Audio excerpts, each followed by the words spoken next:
The San Francisco 49ers, led by John Lynch and Kyle Shanahan, have made it a focus this offseason to strengthen the trenches, specifically by signing Javon Hargrave, signing Colton McKivitz to maybe even start at right tackle.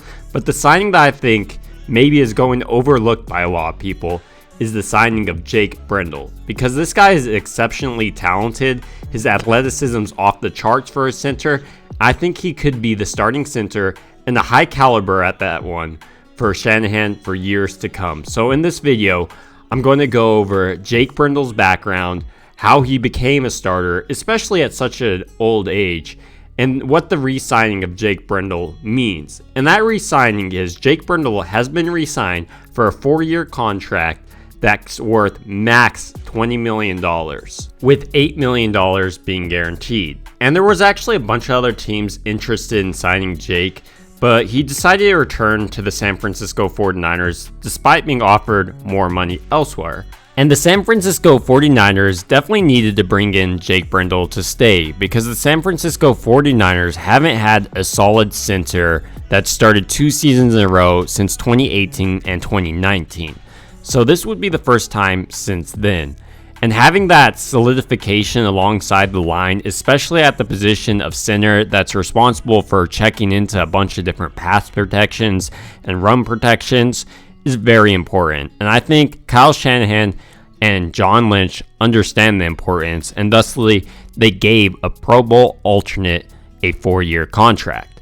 So without further ado, let's jump into Jake Brendel's background and where he's from, where he went to college, and how he made his way to the San Francisco 49ers and how he developed into a Pro Bowl alternate.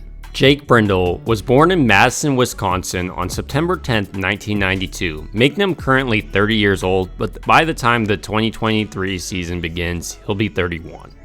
And his home wasn't actually Madison, but rather Plano, Texas. And Brendel attended Plano East Senior High School and played defensive tackle in his first 2 years.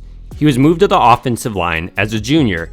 He served as team captain and was a 2 first-team All-District at offensive line. He also was regarded as a 3-star recruit by Rivals.com and was listed as the number 15 center in his prospect class. And during his time at high school, it was clear that Brendel had exceptional athleticism, especially for his size. He was 6'3" or 6'4", weighing about 270 pounds at this time. And he received 5 offers from UCLA, Arizona, Baylor, California, and Northwestern. Ultimately, Brendel decided to sign at UCLA.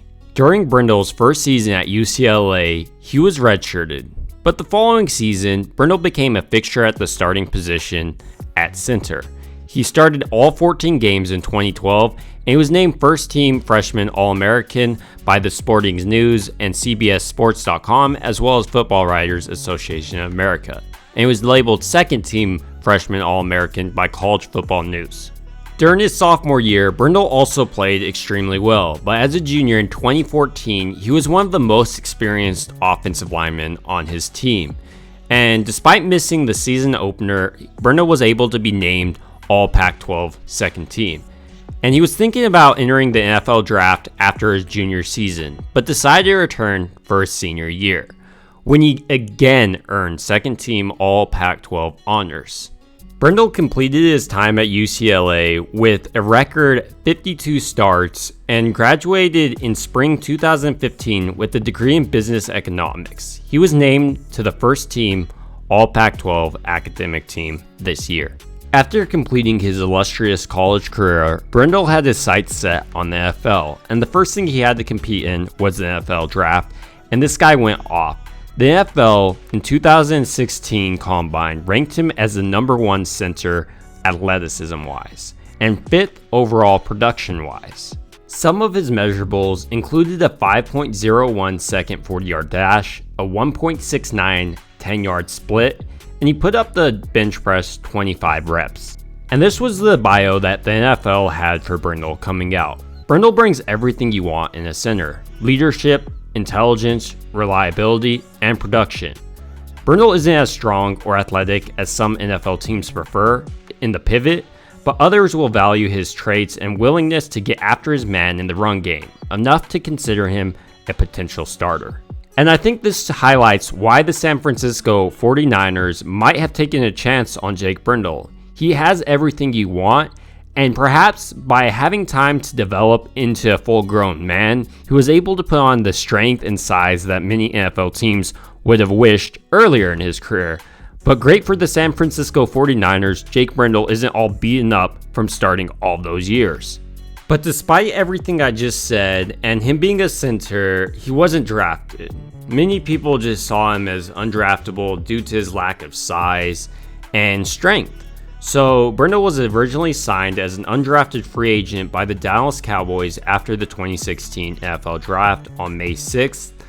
And on September 3rd, 2016, he was released by the Cowboys. The next day, he was re-signed by the Cowboys practice squad, but eventually released. He then made his way to the Miami Dolphins, where he was a practice squad member yet again. He was promoted to the active roster, and he appeared in one game in 2016. In 2017, he appeared in all 16 games as a backup center, and on September 2nd, 2018, Brendel was placed on injured reserve, and he was activated off IR and played in 4 games, starting 3 at left guard due to center injuries. He also placed on injury reserves in 2018. In 2019, Brendel signed with the Denver Broncos. In 2019, he also signed with the Ravens and then was released. And finally, in 2020, he made his team to the San Francisco 49ers. You would think that Brendel would just sign with the San Francisco 49ers and start immediately and just his career would take off, but that's not really what happened. In 2020, the COVID pandemic happened and he opted out that whole entire season. In 2021, Brendel came back and was waived.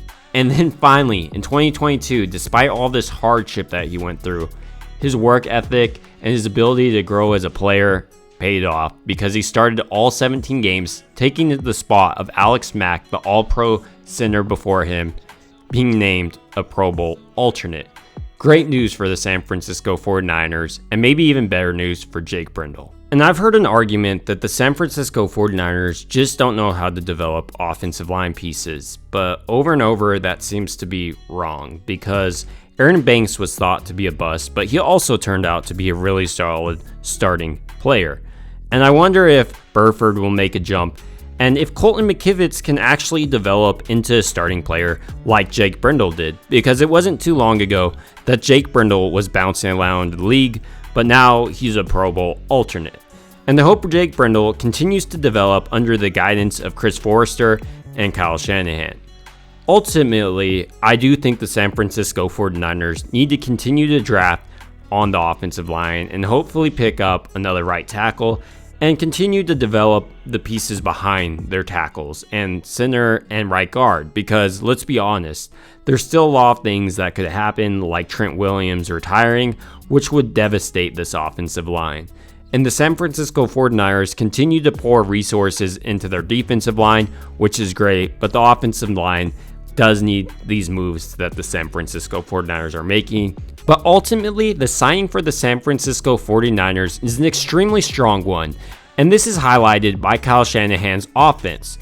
Kyle Shanahan's offense does desire an extremely smart center that has the ability to move extremely quickly on those poles that this system is known for. And Jake Brendel fits that exceptionally well. He has off-the-charts athleticism for a center, and this pairs nicely with his intelligence that Kyle Shanahan values extremely. But there's a downside to him. He isn't a top 1 center in the league, but he can develop into a solid starter for years to come. And that would offer a sense of reliability and unification across the offensive line, therefore making it more likely the offensive line grows together and gels together into a cohesive unit, kind of like the Eagles or the Chiefs have. The only concern that many people have is that right tackle spot. Do you think that the San Francisco 49ers should address that right tackle spot in free agency or get someone in the draft? Should they trade Brandon Ayuk to move up to a first round pick to get it? I don't really know, but I would love your opinions down below. And thank you so much for watching. It means a ton to me, and I really appreciate all the support. I hope you guys have a wonderful day.